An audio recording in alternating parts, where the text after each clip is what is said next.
I introduce him briefly. He's a director of the IIHS. He's an international practitioner, consultant, researcher, and educator with over 30 years of interdisciplinary experience in public policy and governments. He works, he's a member of the Leadership Council of the United Nations Sustainable Development Solutions Network and co-chair of its urban thematic group. And he's running the IIHS in Bangalore. So please welcome Aromar Revi, and here we go. Thank you.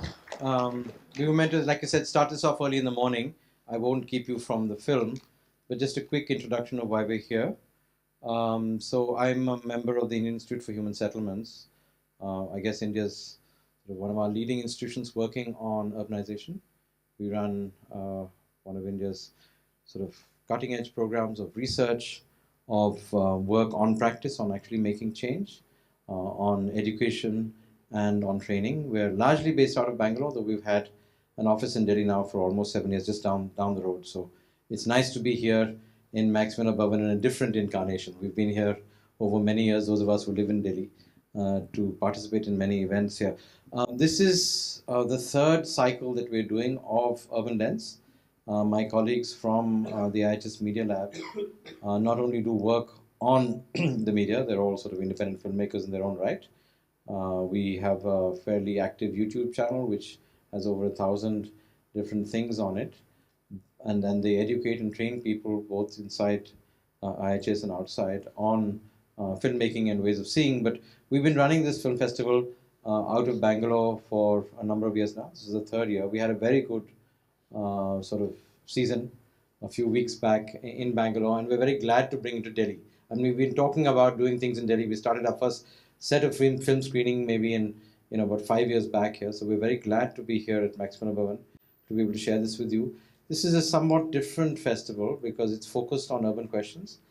And I think for me at least, as somebody who's sort of watching this from both inside and the outside, it's very interesting because we've been able to try and bring in a lot of the directors and the filmmakers who have been part of producing the films here.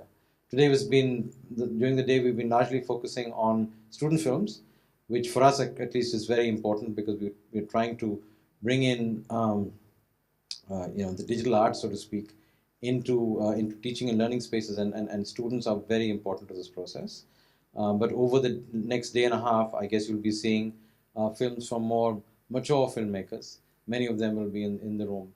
And I think the important thing for us is the interrogation of urban spaces, urban processes, everyday life, etc., by people who are thinking about these questions, and also the dialogue between them, because many of the people who are in the room or who will be in the room also do other things. We have scholars who make films and do work. We have authors who do that. And I think this cross connection between questions of representation and narrative and interrogation of these things from an academic point of view or from the point of view of activists and practitioners is quite important. So we provide the frame to do that. And I guess we hope to expand this over the next couple of years at least to become more international. We have a number of international films in this festival, but especially in engagement with our colleagues in the Global South, in Latin America, in Africa and East Asia. We hope to deepen this engagement. India has a long tradition in this area, both in non-fiction and fiction films. This has been largely focused sort of in the non-fiction area, but I guess we hope to expand this process and deepen it over the next couple of years. But I think the next couple of days you're going to find quite interesting. We had packed houses in Bangalore over the 3 days that we ran it here, and we hope that you will have the same kind of experience here of interaction, interrogation, etc. So thank you very much for coming. Thank you for hosting us, Max Vinod Bhavan, and we hope we can extend this process into other other realms in time.